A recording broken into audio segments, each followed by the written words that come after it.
하나님 주권 시리즈 세 번째 시간, 말씀하시는 하나님, 하나님을 기쁘게 하라라는 말씀의 제목으로 거룩하신 주의 말씀 전하겠습니다. 말씀하시는 하나님, 하나님을 기쁘게 하라.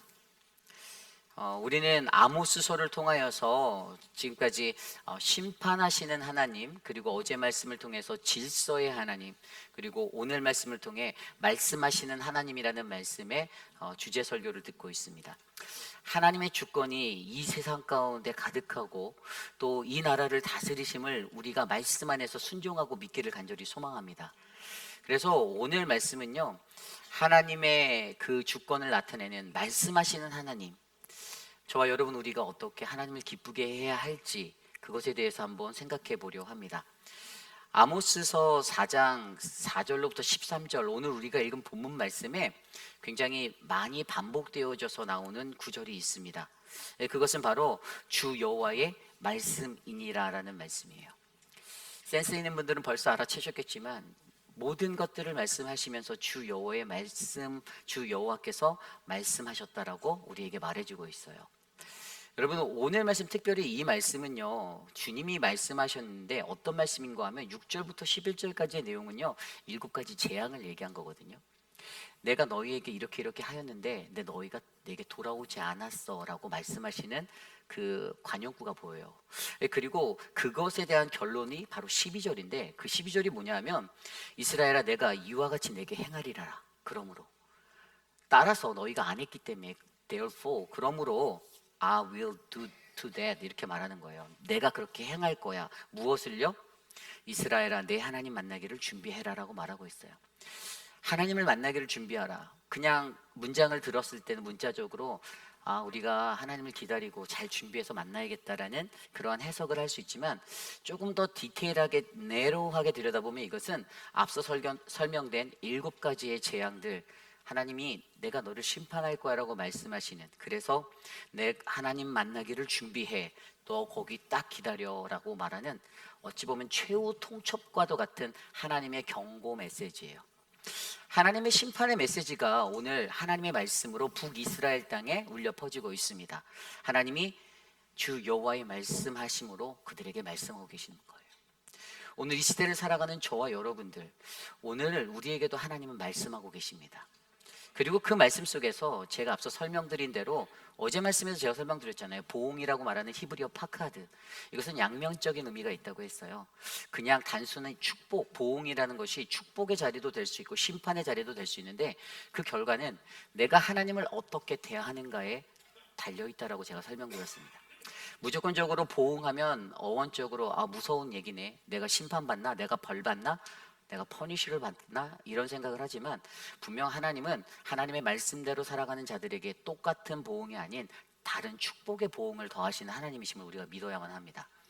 그래서 오늘은요, 오늘 하나님께서 이 북이스라엘 땅에 임한 그들의 삶의 자리, 그들이 왜 이 심판의 메시지를 들어야 했나, 어떻게 그들에게 이러한 강력한 심판의 메시지가 말씀되어졌나, 그 이유에 대해서 살펴보고요. 그리고 그것이 바로 우리가 하나님을 기쁘게 하는 그러한 존재가 되어야 된다. 그렇다면 우리가 어떻게 하나님을 기쁘게 할 것인가, 이것에 대해서 함께 고민해보는 귀한 시간 되기를 간절히 축원합니다. 여러분은 하나님을 기쁘게 하며 살아가고 계십니까? 목소리가 작아요. 별로 안 하시나 봐요. 여러분, 하나님이 여러분들을 보고 기뻐하실까요? 아멘. 저는 여러분들을 하나님을 보고 기뻐하시는 그러한 한 분 한 분이 되기를 소망합니다. 여기 계신 분 한 분 한 분을 주님이 바라보면서 너무나도 귀하다, 너무나도 잘한다, 내 새끼, 이런 음성들을 꼭 들으셨기를 바라요. 하나님께서는요, 우리가 우리의 생각과 우리의 뜻이 아닌 하나님의 뜻에 합당한 자로 살아 하나님을 기쁘게 하는 존재가 되기를 원하십니다. 그것이 바로 하나님의 창조 목적이에요. 그렇다면 오늘 말씀은 그러한 우리의 인생이 어떻게 살아가야 하나님을 기쁘게 할지를 북이스라엘의 심판의 메시지를 통하여 한 3가지 정도 살펴보려 합니다. 오늘 첫 번째로 하나님을 기쁘게 하라, 가장 먼저 우리에게 말씀하시는 첫 번째 말씀은요, 바로 사람의 내면을 바라보며 영안을 가져야 한다는 것입니다. 사람의 내면을 바라보며 영안을 가지라. 오늘 읽지는 않았지만 어제 시작된 이 4장 1절과 2절 말씀에는 이렇게 기록되어져 있어요. 사마리아의 산에 있는 바산의 암소들아, 이 말을 들으라. 너희는 힘없는 자를 학대하며 가난한 자를 압제하며 가장에게 이르기를 술을 가져다가 우리로 마시게 하라 하는도다. 주 여호와께서 자기의 거룩함을 두고 맹세하시되 때가 너희에게 이를지라 사람이 갈고리로 너희를 끌어가며 낚시로 너희의 남은 자들도 그러하리라. 아멘. 여러분, 이 1절과 2절 말씀에 보면 그 북이스라엘 사마리아 성에 사는 사람들을 바산의 암소들이라고 부르고 있는 것이 보입니다. 바산의 암소. 아니, 그냥 부르면 부르지 왜 그들을 바산의 암소라고 칭하였을까요? 이 바산의 암소가 가지고 있는 상징적인 의미가 있어요. 바산이라는 지역은요, 예전에 출애굽하여 이스라엘 민족이 가나안으로 들어갈 때 여러분, 요단 서쪽으로 들어가야 하는 그 전에 요단 동편에 잠깐 거주하였을 때 그 땅의 풍족함과 기름진 것 때문에 그 민족 중에 므낫세 반지파와 그 지파 갓지파가 이곳이 너무 좋은데라고 해서 그곳에 땅을 먼저 여기 점거하겠다고 요청했던 장소예요. 기억나십니까? 예전에 우리가 말씀에서 들었죠. 그 땅이에요. 풍요와 풍족으로 기름져 있었던 곳. 그런데 그곳은 너무나도 넓은 초장과 초원이 있어서 실질적으로 지정학적으로 보면 바산이라는 것은 이 요단강 동편 쪽에 위치했는데 헬몬산이 있어서 풍수한 수자원이 있었고요. 그리고 길르앗 산지가 또 옆에 있어서 그 사이에 위치한 매우 기름진 옥토를 가진 땅이었습니다. 거기에 있는 목축하기에 너무나도 잘 펼쳐진 초장, 거기에서 소와 양떼들 이런 것들이 잘 목축업으로 양육되어 올 수 있었던 그런 장점이 있었던 곳이었어요. 그래서 성경은요, 에스겔서 39장 18절에도 너희가 용사의 살을 먹으며 왕들의 피를 마시기를 바산의 살찐 짐승 곧 수량이나 어린 양이나 염소나 수송아지 먹듯 할지니라 라고 표현하였습니다. 말 그대로 바산이라는 이 지명은 굉장히 풍족하고 넉넉한 살찐 것의 대명사가 되는 것이었어요. 그런데 여러분, 이렇게 바산의 암소들이라고 그들을 부르는 이유가 있어요. 그들이 그러한 풍족한 곳에 살면서 어떤 인생을 살았습니까? 좀 전에 읽었던 4장 1절 말씀에 너희는 힘없는 자를 학대하고 가난한 자를 압제하며 가장에게 이르기를 술을 가져다가 우리로 마시게 하라 하였다라고 말합니다. 어제 말씀 드린 대로 그 학대와 폭력과 약탈이 그들 안에 있었고요. 권력을 가진 자들이 힘의 지배구조로 그 땅에서 사람들과 마주하며 살았는데 하나님이 보시기에 이게 좋지 않았다라는 거예요. 조금 더 정확히 나누면요, 그 사람들은 자기의 삶의 등급을 나눴어요. 여러분, 등급이라는 것을 어떻게 생각하세요?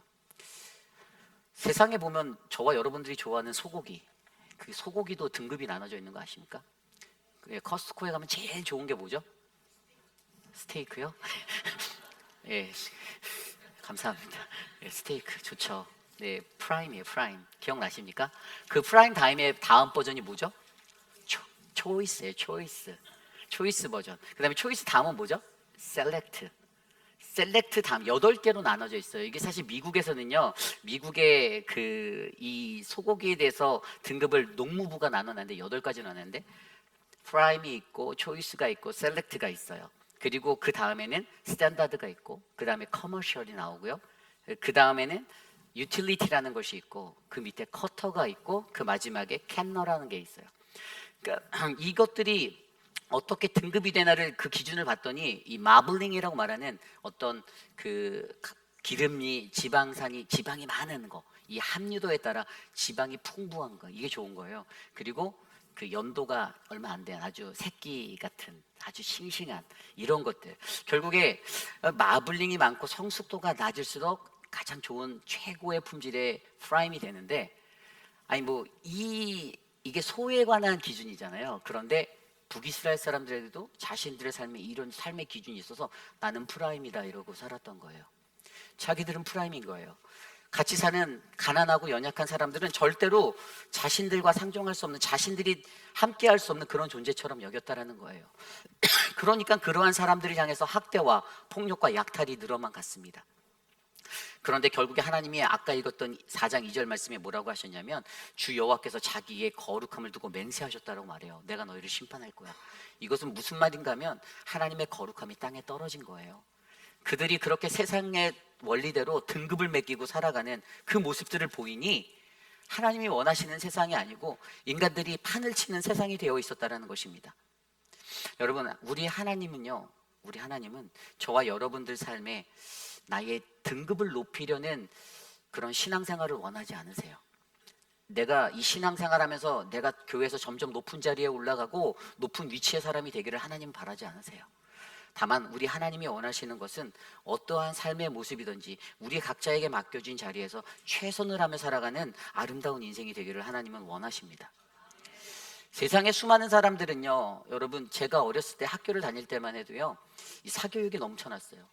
그래서 뭐 자사고, 특목고, 뭐 정말 특별하게 뛰어난 아이들만 가는 학교, 뭐 저는 일반고 나왔는데 이제 이렇게 학교도 막 나눠놔서 고등학교를 가려고 하면 중학교 아이들이 계속해서 밤에도 학원을 가고 또 공부를 하고, 그러니까 제가 살았던 그 분당이라는 지역에는 진짜 새벽 1시 2시까지 그 노란색 그 통학버스들이, 학원 통학버스들이 엄청 다녔거든요. 그러니까 기본적으로 아이들이 학교를 끝나면 집에 가는 게 아니라 학원으로 발을 무조건 가야 되고요. 그 동네에서는 학원을 다니지 않으면 다른 아이들의 그 학업을 따라갈 수 있는 그러한 게 위기에 놓이니까 그 동네 사는 모든 부모들은 자기네 아이들은 다 학원을 먼저 보내는 거예요. 왜 그렇죠? 세상에 등급이 매겨져 있다는 거예요. 네가 오늘 공부를 열심히 해야지, 네가 성공해야지, 네가 그렇게 살아야만 너의 등급이 높아질 수 있어라고 세상이 그렇게 가르쳐 주기 때문이에요. 그런데 하나님께서 우리에게 말씀하시는 것은 오늘 북이스라엘에 갖고 있었던 그들의 이 연약함의 모습들, 자신의 삶에 등급을 매기며 살아갔던 이 암소, 바산의 암소와 같은 그들의 삶의 모습을 바라보고 그것이 중요하지 않다라는 거예요.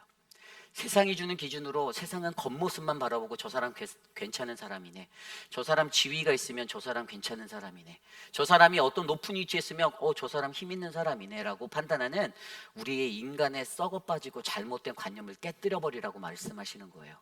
아무것도 가지지 않았다 할지라도, 비천한 존재일지라도 하나님 안에 거하고 주님의 은혜 안에 거하는 사람이면 그것으로 하나님은 족하다라고 우리에게 말씀해 주시는 것입니다. 그래서 우리에게 말씀하시는 게 바로 우리가 관계할 때 우리는 사람의 내면을 들여다볼 수 있는 우리의 영안이 열려야 된다라고 말씀하시는 거예요. 사람과 사람을 대할 때, 사람을 만날 때 우리가 사람들을 가장 먼저 무엇으로 판단하죠? 여러분, 제가 되게 허름한 옷을 입고 막 잠바떼기 하나 입고서 이렇게 추랭이 바지 입고서 막 돌아다니면 아마 인상 쓰시는 분들 굉장히 많으실 거예요. 아, 그래도 우리 교회 목사인데 이러신 분들이 있을 거예요. 근데 여러분, 제가 목사인데라고 해서 늘 막 삐까뻔쩍한 옷 입고선 여러분들 대접만 받으려고 하면 은혜가 안 되잖아요. 그렇죠? 그런데 세상의 눈은 겉으로 보여지는 것을 가장 중요시 여긴다는 거예요. 하지만 하나님이 우리에게 말씀하시는 것은 눈에 보이지 아니하는 것을 바라보고 깨달을 수 있는 영안이 우리에게 있어야 된다는 거예요. 하나님은 사람을 뽑을 때 어떻게 하셨습니까? 우리가 잘 알고 있는 사무엘상 16장 말씀에 하나님이 다윗을 선택할 때에도요, 여러분, 그들은 사람의 내면을 바라보시고 그 중심을 보시는 하나님의 역사를 우리에게 말씀하여 주셨어요. 사울을 피해서 사울이 모르게 사무엘에게 너가 지금 베들레헴의 이새의 집에 가라. 그런데 그때 사무엘이 걱정합니다. 이거 사울이 알면 저는 죽습니다. 어떻게 해요? 하나님이 그에게 아이디어를 주세요. 걱정하지 마. 너 암송아지 끌고 가서 내가 거기에 예배하러 왔다라고 얘기하면 돼. 그래서 이새를 예배로 초대해. 그 가족을 불러. 그래서 그 아들을 선을 봐. 그때 내가 너에게 기름 부을 자를 내가 말해줄게. 그런데 그가 딱 그렇게 가서 그 가족을 초대해서 그 이삭과 이새와 그 아들들이 왔는데 첫째 아들 엘리압이 딱 나타나는데 이 사무엘의 마음에 심쿵이 딱 왔어요. 마음이 쿵하면서 마음속으로, 성경 말씀에 보면 거기에 뭐라고 나와 있었냐면 사무엘이 엘리압을 보고 마음에 합하여 마음에 말하여서 여호와의 기름 부으시리가 바로 주님 앞에 있습니다 이렇게 말했어요. 그런데 하나님 반응을 안 하시는 거예요. 하나님이 나중에 그가 아니야 라고 말씀하시더라고요. 여러분, 사람은 눈으로 보는 것에서 그의 잘생긴 외모와 큰 키와 좋은 풍채를 보고 야, 왕의 제목인데 라고 느꼈지만 하나님의 관점에서는 외적으로 뛰어난 그가 아니었다라는 거예요. 그리고 나서서 두 번째 아들 아비나답, 셋째 아들 삼마 이렇게 다 지나가서 일곱 아들을 다 봤는데 하나님이 말씀을 컨펌을 안 해주세요. 그러고 나서 여기에 또 다른 이가 없는가. 그래서 그새서야 이새가 저쪽에서 지금 우리 막내 아들이 양치고 있는데 걔 데려올까요? 그래서 그 다윗을 데려다 놓으니까 바로 하나님이 그의 마음에 감동을 주셔서 그에게 기름을 부으라고 말씀하셨던 사실. 여러분, 저와 여러분들에게 하나님이 주시는 이 거룩한 분별의 마음이 있기를 간절히 기도합니다. 사람과 사람을 볼 때 당장에 나에게 잘하는 사람, 이빨린 말로 가식적인 말로 하는, 여러분 그런 형식적인 멘트를 안고 사는 사람은요 언제든지 쉽게 바뀌어요. 언제든지 배신하고 떠나갑니다. 그거보다 더 중요한 건 중심을 다해서 나를 위해 나와 함께하는 사람이 진짜 친구잖아요. 그렇죠. 그렇습니다. 우리가 하나님을 기쁘게 하기 위해서 가장 중요한 거는요 사람과 사람의 관계에서 외적인 것으로 사람을 판단하는 게 아니라 그들의 내면을 들여다볼 수 있는 영성을 길러야 하는 거예요. 나도 하나님, 나도 사무엘처럼 그러한 영성을 주세요라고 간구해야 합니다. 첫째의 장자였던 엘리압을 보고 그런 마음이 들었을 때 하나님이 그에게 뭐라고 말씀하셨는지 아세요? 여호와께서 사무엘에게 이르시되 그의 용모와 키를 보지 말라. 내가 이미 그를 버렸노라. 내가 보는 것은 사람과 같지 아니하니 사람은 외모를 보거니와 나 여호와는 중심을 보느니라. 아멘. 여러분 사람의 중심을 꿰뚫어 보는 여러분들이 되시기를 원합니다. 그래서 교회 앞마당에다 돗자리를 피시기 원해요. 중심을 꿰뚫어 보십시오. 사람 잘 들여다 보셔야 돼요. 정말 중요합니다. 저와 여러분들이 하나님을 기쁘게 하는 그런 믿음의 공동체가 되기 위해선 저는 저와 여러분들이 사람의 내면을 바라보는 영안을 가지고 살아가셔서 세상이 말하는 그 등급을 매기고 살아가는 인생이 아니라 여러분 우리 안에서 나는 가장 낮아지고 하나님의 은혜를 가장 먼저 실천하는 믿음의 일꾼들이 되시기를 간절히 축원합니다. 이것이 오늘 말씀의 첫 번째, 바로 하나님을 기쁘게 하라, 바로 사람의 내면을 바라보는 영안을 가져라입니다. 오늘 말씀 두 번째로 하나님을 기쁘게 하라, 두 번째는요 바로 우리의 열심이 아닌 하나님의 열심으로 예배드려라입니다. 다른 말로 하면 하나님의 방법으로 예배하는 것인데요 바로 우리 예배를 점검하는 것이 필요하다라는 것이에요. 오늘 말씀 4절과 5절 말씀에 이렇게 나와 있습니다. 너희는 베델에 가서 범죄하며 길갈에 가서 죄를 더하며 아침마다 너희 희생을 3일마다 너희 11조를 드리며 누룩 넣은 것을 불살라 수은제를 드리며 낙헌제를 소리내어 선포하려무나 이스라엘 자손들아 이것이 너희가 기뻐하는 바니라 주 여호와의 말씀이니라. 아멘. 여러분 이 구절에서 눈에 들어오는 두 개의 지명이 있습니다. 베델과 길갈이라는 곳이에요. 우리가 베델은 너무나도 잘 아는 곳이에요. 북이스라엘에서 매우 유명한 예배지 중에 한 장소였습니다. 북이스라엘의 귀한 성소였는데 우리가 창세기 28장에서 보았듯이 그때 지난주에도 제가 설명드렸잖아요. 야곱이 자신의 형의 에서의 장자권을 뺏고 축복을 받은 후에 어머니의 도움을 받아 라반 외삼촌의 집으로 도망할 때 브니엘에 거하였던 것, 그리고 그곳에서 돌베개 베고 자다가 하나님의 음성을 듣고 그곳에 세웠던 그 돌기둥, 그리고 그것을 베델이라 불렀던 것 기억나십니까?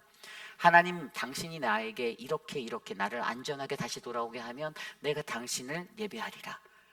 당신은 나의 하나님이 되고 나는 당신의 백성이 되겠습니다 말하였던 그 베델. 그리고 그는 동일하게 그곳의 축복, 브니엘의 축복, 브니엘을 제가 지난주에 뭐라고 말씀드렸냐면 우리의 삶의 방향성을 조종하는 장소라고 했어요. 그죠? 이제 그곳에서 하나님께 예배하겠다라는 그 거룩한 예배지가 세워졌는데 그가 나중에 창세기 35장에 세겜을 떠난 뒤에 다시 돌아와 그곳에서 단을 쌓고 예배드렸던 곳이에요. 그리고 그분입니까? 사무엘상 10장에 가면 그곳이 바로 거룩한 예배 장소로 공식적으로 지정되기까지 합니다. 그 예배의 처소가 바로 베델이에요. 두 번째 장소는 길갈이라는 곳입니다. 길갈이라는 곳은 이스라엘 백성이 출애굽을 하여서 여호수아의 인도를 따라 가나안에 입성했던 첫 번째 지역입니다. 여호수아 4장에 나와요. 그런데 그곳에 머물렀을 때 여호수아 5장에 보면 그들이 모두 다 할례를 받았고 거기에서 유월절을 지켰다라고 기록하고 있습니다. 하나님을 예배하는 예배지예요. 그것이 바로 길갈이었습니다. 그런데 그곳이 어떻게 됐습니까?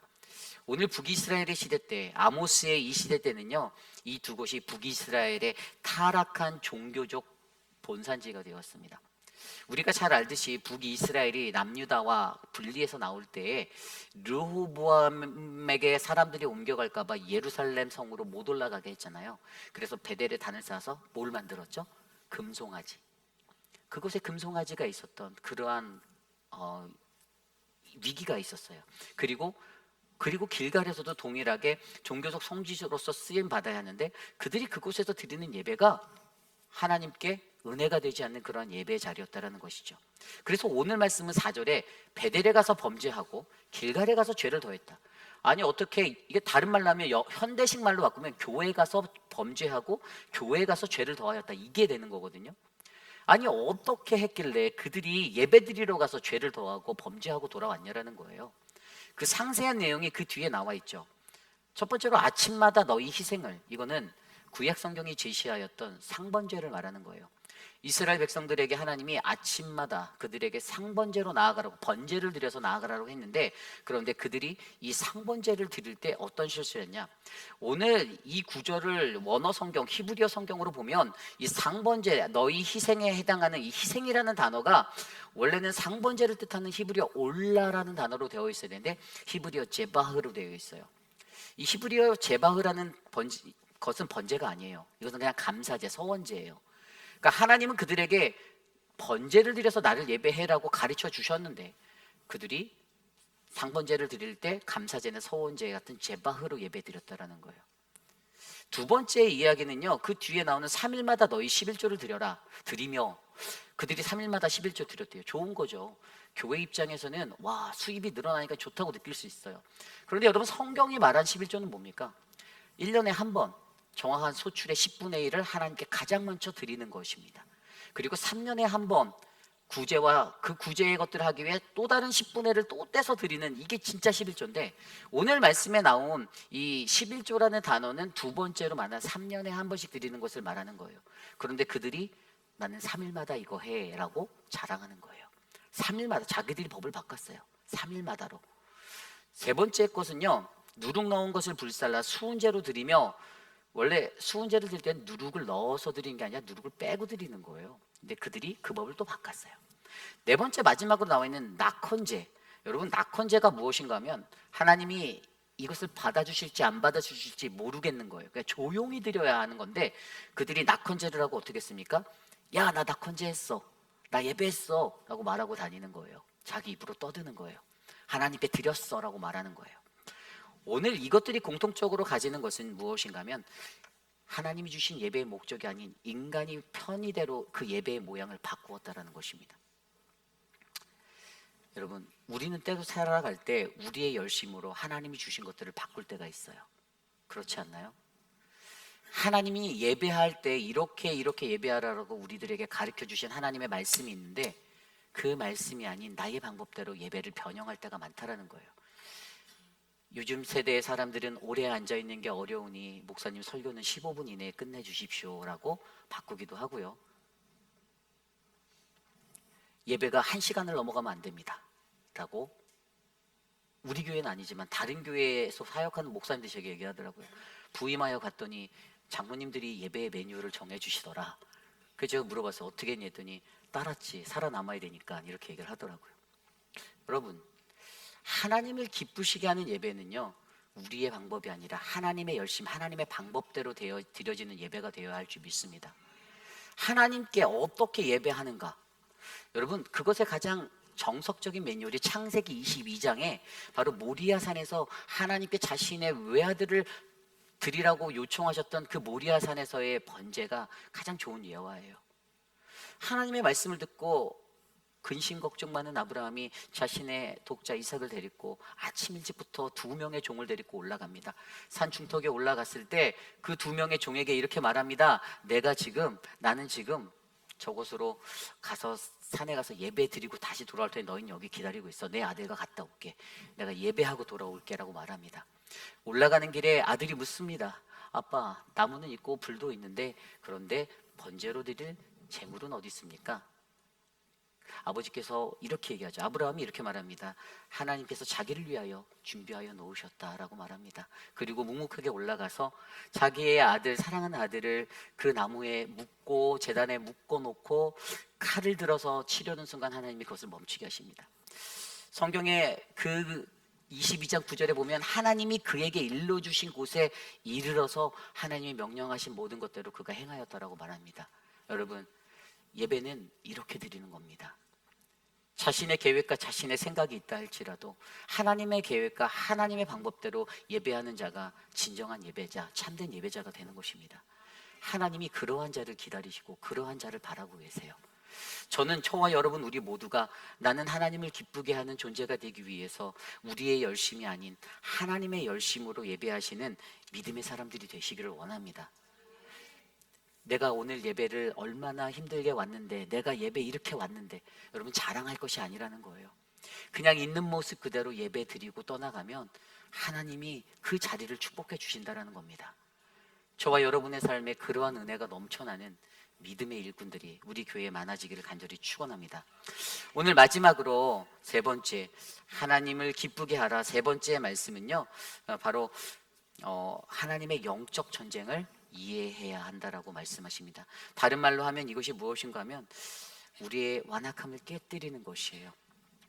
오늘 말씀 6절부터 11절까지 말씀해 보면 하나님이 북이스라엘을 향하여서, 돌이키지 않는 북이스라엘을 향해서 7가지 재앙을 말씀하세요. 그런데 거기에 한 가지 패턴이 보여요. 그것이 뭐냐면 내가 너희에게 뭐뭐뭐뭐 하였으나 너희가 내게로 돌아오지 않았다라고 설명하고 있습니다. 6절, 8절, 9절, 10절, 11절 5번의 강조해서 7재앙을 설명하며 하나님이 갖고 있는 관용구로 이것을 쓰고 계세요. 내가 너희에게 이렇게 하였는데 너희는 내게로 돌아오지 않았어. 6절 말씀에 보면 첫 번째 재앙인 바로 흉년, 기근의 재앙, 소출이 멈추는 재앙이 있습니다. 6절입니다. 내가 너희 모든 성읍에서 너희 이를 깨끗하게 하며 너희의 각 처소에서 양식이 떨어지게 하였으나 너희가 내게로 돌아오지 아니하였느니라. 아멘. 여러분, 이가 깨끗하다는 건 먹을 게 없었기 때문에 닦을 이도 없다라는 거예요. 기근을 주신 거예요. 아무것도 없었어요. 흉년을 주셨습니다. 두 번째는 7절에 나와 있는 가뭄을 주신죠. 또 추수하기 3달 전에 내가 너희에게 비를 멈추게 하여 어떤 성읍에는 내리고 어떤 성읍에는 내리지 않게 하였더니 땅 한 부분은 비를 얻고 한 부분은 비를 얻지 못하여 말랐음에 8절입니다. 두세 성읍 사람들이 어떤 성읍으로 비틀거리며 물을 마시러 가서 만족하게 마시지 못하였으나 너희가 내게로 돌아오지 아니하였느니라. 이렇게 해서 뭐뭐 하였는데 너희가 여전히 내게 돌아오지 않았다라고 말해요. 가뭄의 재앙을 주셨습니다. 그리고 9절 말씀에 가면요, 9절 말씀에 또 2가지 재앙이 나는데 농작물 병해와 메뚜기 재앙이 나와요. 9절을 볼까요? 9절 말씀에 이렇게 나와 있습니다. 내가 곡식을 마르게 하는 재앙과, 이거를 풍채라고 하거든요. 풍채. 이 곡식 이삭이 까맣게 타들어가는 거예요. 그리고 깐부기 재앙으로, 이것은 뭐냐면 식물이 아주 빨갛게 만들어지는 병충해 같은 재앙들을 말하는 거예요. 이 재앙으로 너희에게 줬는데 그 뒤에 보면 너희가 내게로 돌아오지 아니하였다 말합니다. 그리고 네 번째 재앙, 메뚜기 재앙이 바로 그 뒤에 나와 있는 거예요. 팥중이로 너희의 많은 동산과 포도원과 나무, 무화과 나무와 감람나무를 다 먹게 하였으나 너희가 내게 돌아오지 않았다. 메뚜기 재앙이에요. 자, 그리고 5번째 재앙이 10절에 나오는 전염병의 재앙입니다. 내가 너희에게 전염병을 보내기를 하였으나 너희가 내게로 돌아오지 않았다라고 10절 후반절에 말하고 있죠. 6번째 재앙은 전쟁입니다. 10절 후반부에 나와 있는 칼로 너희 청년들을 죽였으며 너희 말들을 노략하게 하였으나 너희가 내게로 돌아오지 않았다라고 설명합니다. 그리고 마지막 재앙은 11절에 나와 있는 큰 지진입니다. 11절의 말씀대로 내가 너희 중에 성읍 무너뜨기를 하나님이 내가 소돔과 고모라를 무너뜨린 같이 하였는데 너희가 불붙는 가운데 빼낸 나무 조각같이 되었으나 너희가 내게로 돌아오지 아니하였다라고 설명합니다. 그렇습니다. 여러분, 하나님이요, 이러한 영적인 전쟁들을 하신 이유가 뭘까요? 저는 이 말씀 보면서 생각났던 게 출애굽기에서 바로 왕의 그 모습이 생각이 났어요. 10가지 재앙을 통해 하나님의 백성들을 나로 하여금 예배하는 자로 불러내게 해줘라고 하는 그 음성을 거부하였던, 성경이 그걸 뭐라고 말합니까? 완악함이라고 해요. 바로의 완악함. 우리 인간이 가지고 있는 그 완악함, 히브리어로 하자크, 견고한, 내 안에 견고한 성 때문에, 내가 치고 있는 그 바리케이드 때문에 인간이 완악하여져서 하나님을 받지 않는 거예요. 하나님이 우리에게 이 영적 전쟁을 통해서 원하시는 것은 내가 누구인지를, 자신이 누구인지를 드러내기를 원하십니다. 하나님 말씀하신 대로 나는 너희의 여호와인 줄 너희가 알아야 해 라고 말씀하시는 거고요, 그것을 통해 너희가 나를 예배해 라고 말씀하시는 거예요. 그런데 많은 사람들이 여전히 자신이 가지고 있는 완악함, 이 영적 전쟁, 환난을 당하고 고난을 당하고 아픔을 당해도 10가지 재앙을 다 두들겨 맞아도 끝내 인정하지 않고 이해하지 못하여서, 깨닫지 못해서 여전히 자신의 완고함으로 살아가는 존재들이 세상에 너무 많이 있다는 것이죠. 그러게 여러분, 저와 여러분들에게는요, 우리에게 뭐뭐 하였으나 너희가 내게 돌아오지 아니하였느니라가 아니라 하나님께서 우리에게 이렇게 하셨으니 우리가 하나님께 돌아가자의 인생이 되시기를 간절히 축원합니다. 여러분, 저와 여러분이 갖고 있는 이 완악함을 깨뜨려 버리셔야만 합니다. 너무나도 완고한 나의 모습들을 깨셔야만 해요. 목이 곧은 백성이라고 말했던 하나님이 이스라엘 백성을 향해 너희는 모든 곧은 백성이다라고 신명기 말씀에 말씀하셨던, 여전히 하나님의 표징을 보기 위해 목매달고 달려가는 그러한 인생이 아니라 눈에 보이지 않는 하나님을 내가 온전히 믿어 내가 갖고 있는 완악함들을 깨어 부수어 하나님을 아름답게 기쁘게 하는 믿음의 사람이 우리 모두가 되시기를 간절히 축원합니다. 이것이 오늘 말씀의 마지막 하나님의 영적 전쟁을 이해하라입니다. 저는 이제 말씀을 정리하고자 합니다. 여러분, 오늘 말씀은요, 어떻게 하면 내가 하나님을 기쁘게 할 수 있나에 관한 이야기예요. 오늘 말씀에서 북이스라엘을 통해 우리에게 보여줬던 아모스 4장의 이야기는 분명히 그들이 사람의 내면을 보지 않고 겉으로만 봐서 등급을 매겨서 살아갔던 그런 인생들이었음을 우리에게 알려주고 있습니다. 그래서 우리로 하여금 우리는 하나님처럼 중심을 바라보고 내면을 들여다볼 수 있는 그러한 영성이 필요하다라고 이야기하는 거고요. 두 번째는 우리의 열심이 아닌 하나님의 열심으로 예배드리라는 거예요. 우리의 예배를 점검해 보시라는 겁니다. 어떻게 해야 내가 하나님이 기뻐하는 예배를 드릴 수 있는가? 믿음이 없이는 하나님을 기쁘시게 할 수 없잖아요. 우리가 그러한 예배자가 되라. 그리고 세 번째는 영적 전쟁을 이해하라는 거죠.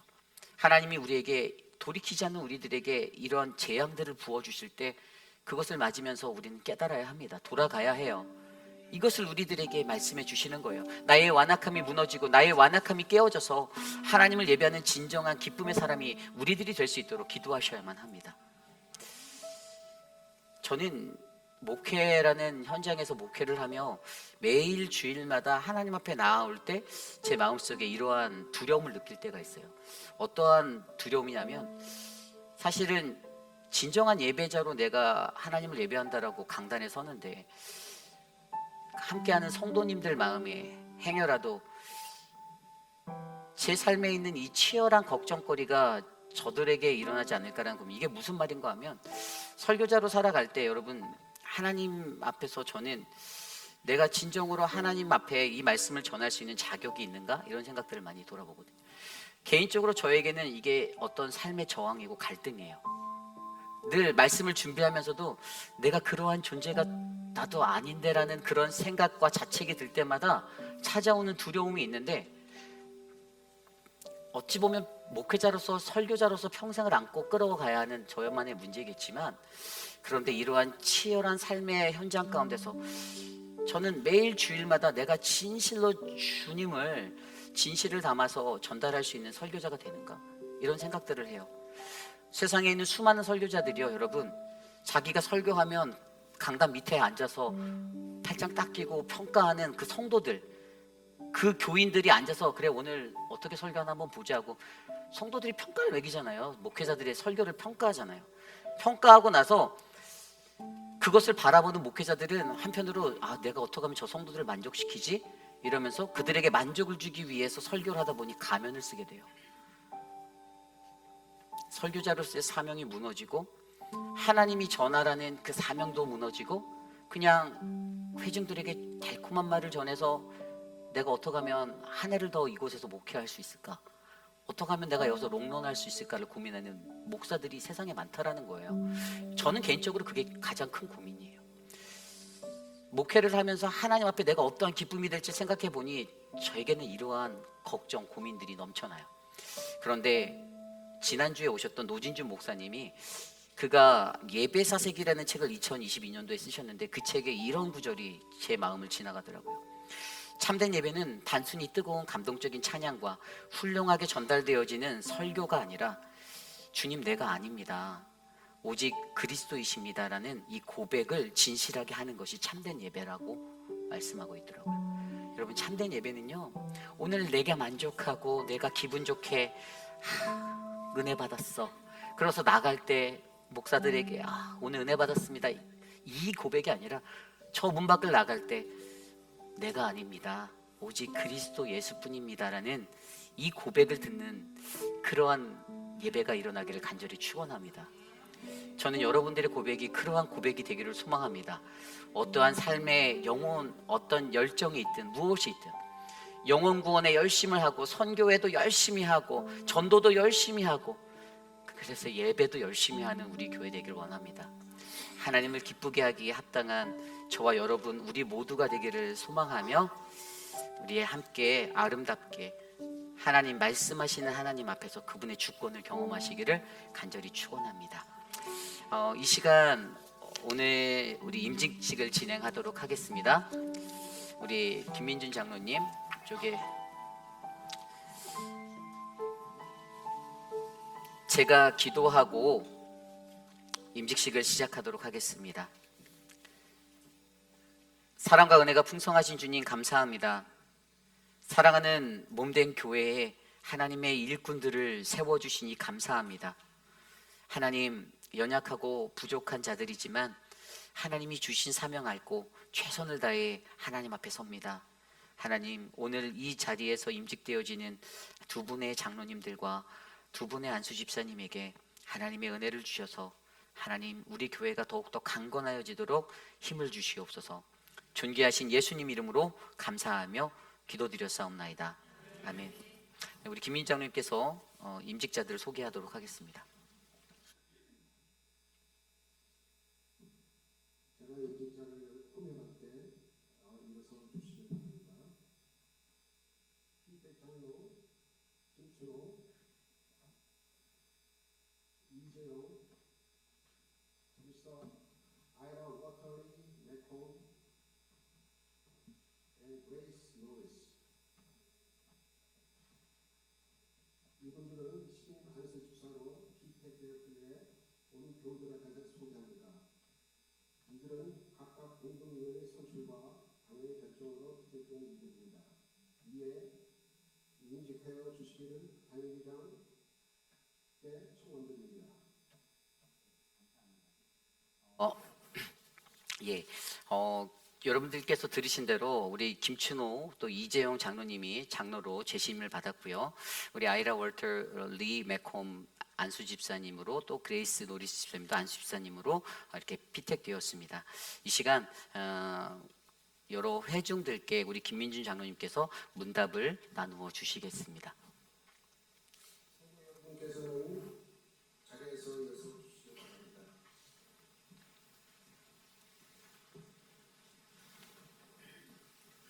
제가 여러분에게 질의를 할 때 예 또는 아멘으로 답해 주시기 바랍니다.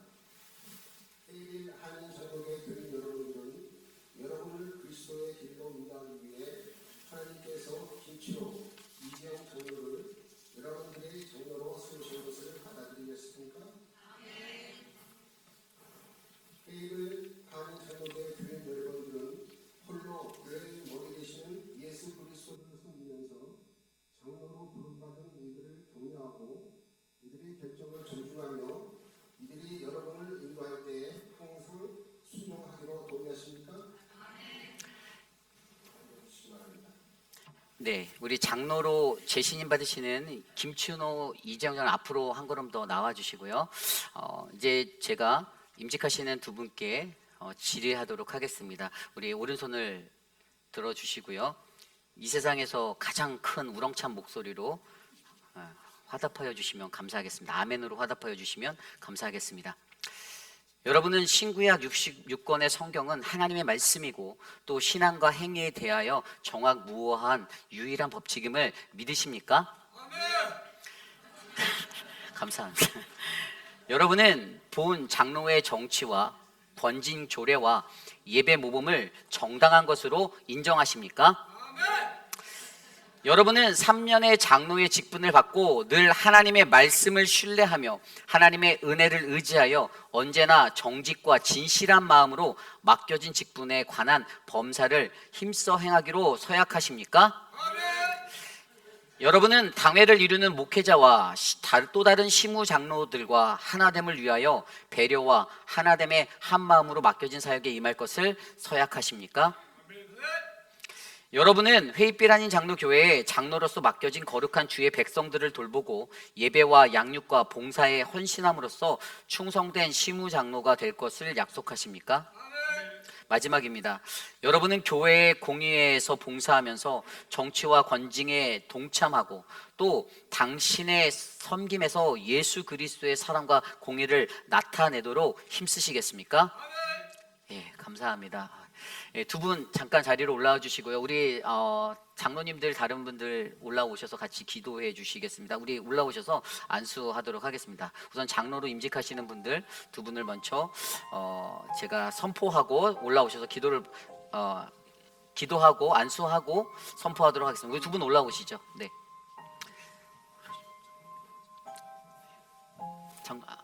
장로님. 제시님 죄송합니다. 예, 장로님들께는 안수 죄송합니다. 예, 우리 자리에 돌아가서 앉으시면 되고요.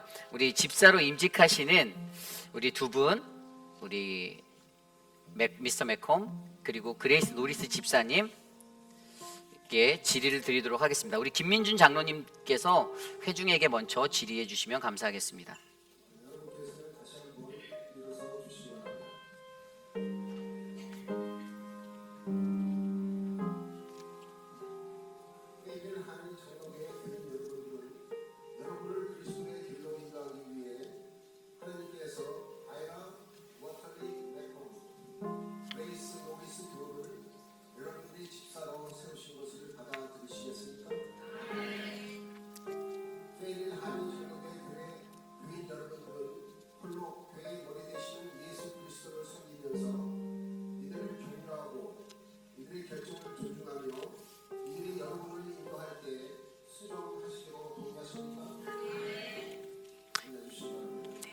제가 이제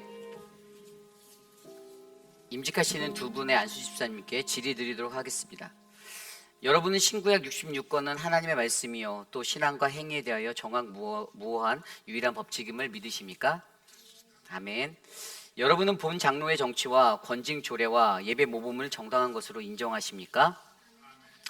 여러분은 회의빛 아닌 장로교회 집사의 직분을 받고 날마다 하나님의 말씀을 의지하여 정직과 진실한 마음으로 맡겨진 모든 사역에서 주 예수 그리스도의 사랑과 공의를 나타내 보이시는 충성된 집사가 되시기를 서약하십니까? 여러분은 회의빛 아닌 장로교회의 목회자와 당회의 권위를 인정하고 자신에게 주어진 사역에 진실한 마음으로 맡겨진 본직에 힘써 봉사하시기를 약속하십니까? 본 교회의 화평과 연합과 성결함을 위하여 충성하시기로 서약하십니까?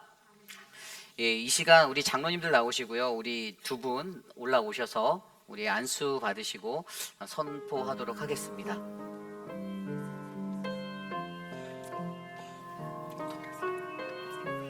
네, 페이스가 앞으로 가게. 우리 모든 회중분들께서도 함께 두 팔을 벌려 우리 앞에 계신 두 분의 임직자를 위해서 함께 기도해 주시면 감사하겠습니다. 우리 시간 합심하여 우리 두 분의 맡겨진 그 본분을 다해 하나님의 거룩한 사역을 잘 감당하도록 우리 사랑하는 미스터 맥컴 안수 집사님 그리고 그레이스 노리스 안수 집사님을 위해서 함께 기도하겠습니다. 우리 기도합니다. 하나님 감사합니다. 하나님 사랑으로 하나님 믿음의 일꾼들을 세워주셔서 감사합니다. 사랑하는 미스터 우리 맥컴에게 하나님의 지혜와 영을 부어주시고 사랑하는 우리 그레이스 노리스 집사님 하나님의 은혜로 충만한 일꾼 되도록 삼아주셔서 감사합니다. 하나님 어느 곳에 있든지 주의 말씀을 따라 몸된 교회에 가장 먼저 헌신하고 하나님의 귀한 사명을 감당할 수 있는 일꾼 되게 하여 주시고 하나님 주어진 직분 감사함으로 하나님께 맡겨진 대로 나아갈 때 충성되고 가장 아름다운 믿음의 사람으로 하나님 세워지도록 역사하여 주시옵소서. 하나님 교회에서 시무 장로님들을 도와 하나님 아론과 훌처럼 하나님의 사역을 잘 감당해내는 믿음의 사람들이 되기를 소망하오니 하나님 오늘 이 두 사람에게 주님의 은혜를 베풀어 주시옵소서. 주님 사용하여 주시옵소서. 주님의 은혜로 충만케 하여 주시옵소서. 사랑의 하나님 감사합니다. 귀한 믿음의 사람들을 하나님의 일꾼 삼아 주시니 감사합니다. 사랑하는 우리 맥콤 안수 집사님 또 그리고 그레이스 노리스 집사님 하나님 우리 교회에서 하나님의 사명을 잘 감당할 수 있도록 은혜를 베풀어 주시고 하나님 어느 곳에서 보든지 하나님이 가장 기뻐하는 믿음의 일꾼 삼아 주시옵소서. 가장 겸손하게 하나님의 사명 감당하기를 원합니다. 자랑함이 없게 하시고 교만함이 없게 하시고 가장 낮아지는 자리에서 하나님을 가장 먼저 섬기게 하여 주시옵소서. 존귀하신 예수님 이름으로 감사하며 기도드립니다. 아멘. 자, 우리 네 분 앞에서 내려가서 서주시고요. 이 시간 우리 회중들 앞에서 이제 선언하도록 하겠습니다.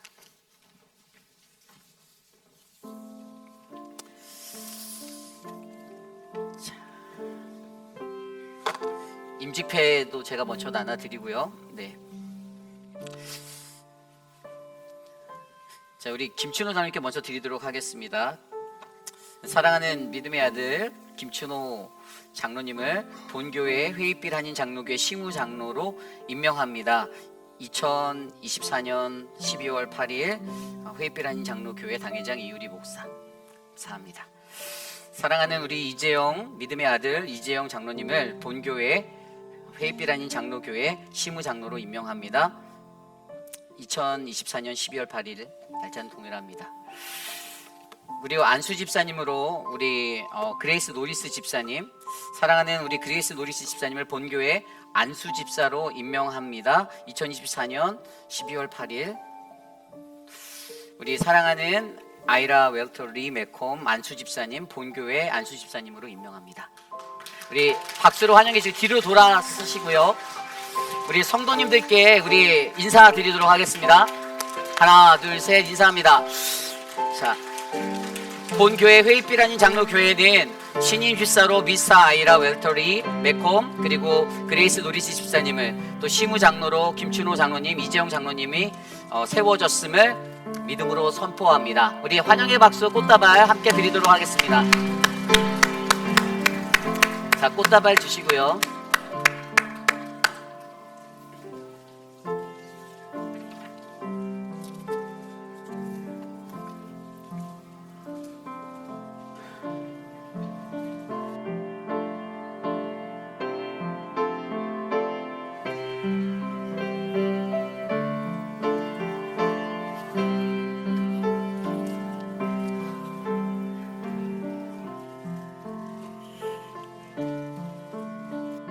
네, 우리 다시 한번 감사의 박수 올려드리겠습니다. 모두 다 들어가시고요. 감사합니다. 이제 모두 자리에서 일어나서 함께 오늘 주신 마지막 찬양 함께 드리며 나아갑니다. 오늘 말씀에서 들은 것처럼 여러분, 저는 이곳에 계신 저와 여러분 우리 모두가 하나님의 기쁨 되었으면 좋겠습니다. 하나님이 어떻게 나를 생각하실지 날마다 고민하시고, 주님 내가 아닙니다, 오직 그리스도뿐입니다라는 이 믿음의 고백이 우리의 삶에 남아 하나님을 가장 기쁘게 하는 믿음의 사람들이 바로 우리 모두가 되기를 원합니다. 우리 시간 그러한 마음으로 함께 찬양할까요? 나 주님의 기쁨 되기 원합니다. 우리 함께 찬양 드리겠습니다. 나 주님의 기쁨 되기 원하네. 내 마음을 새롭게 하소서. 새 무대가 되게 하여 주사. 주님의 빛 비추게. 우리 다시 한번 찬양합시다. 나 주님의 기쁨 되기 원하네. 나 주님의 기쁨 되기 원하네. 내 마음을 새롭게 하소서. 새 무대가 되게 하여 주사. 주님의 빛 비추게 하소서. 내가 원하는 한 가지, 내가 원하는 한 가지, 주님의 기쁨이 되는 것. 내가 원하는 한 가지, 주님의 기쁨이 되는 것. 겸손히 내 마음 드립니다. 나의 모든 것 받으소서. 나의 마음 깨끗이 씻어주사 주의 길로 행하게 하소서. 내가 원하는 한 가지 힘차게 찬양합시다. 내가 원하는 한 가지 주님의 기쁨이 되는 것. 내가 원하는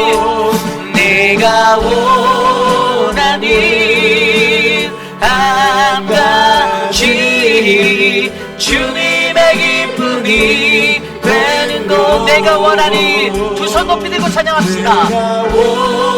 원하는 한 가지 주님의 기쁨이 되는 것. 내가 원하는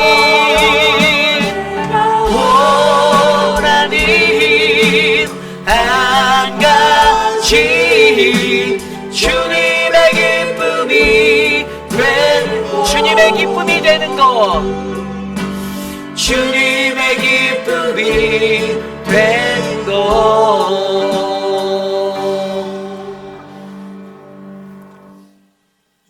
사랑의 하나님, 감사합니다.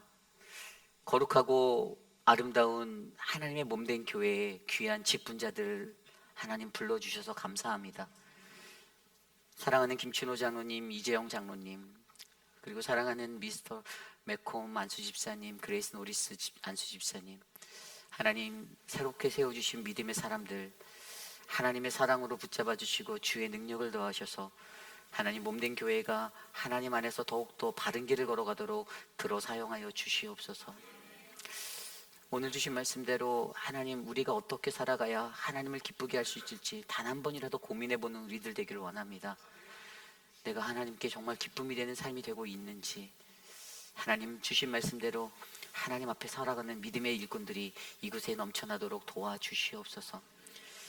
지금은 우리 구주 예수 그리스도의 무한하신 은혜와 그 크신 하나님의 사랑하심과 성령 하나님의 감화감동 교통하심의 역사가 사랑하는 하나님 앞에 나와 주님, 나는 주님의 기쁨이 되기를 원합니다. 나의 연약함들 하나님 모두 다 보듬어 주시고 내 삶에 세상의 방법을 따라 등급을 매기는 인생이 아니라 하나님의 평안으로 하나님 앞에 설 수 있는 그러한 믿음의 사람이 되게 하여 주시옵소서.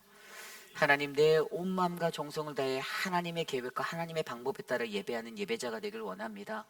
하나님, 내 예배의 삶을 점검하게 하옵소서. 존귀하신 하나님, 우리에게 그러한 은혜를 베풀어 주시옵소서라고 간구하는 사랑하는 회익빛 안인 장로교의 모든 성도들 머리머리 위에 저들의 가정과 자녀와 삶의 터전 위에 지금으로부터 영원토록 함께 하시기를 간절히 축원하옵나이다. 아멘.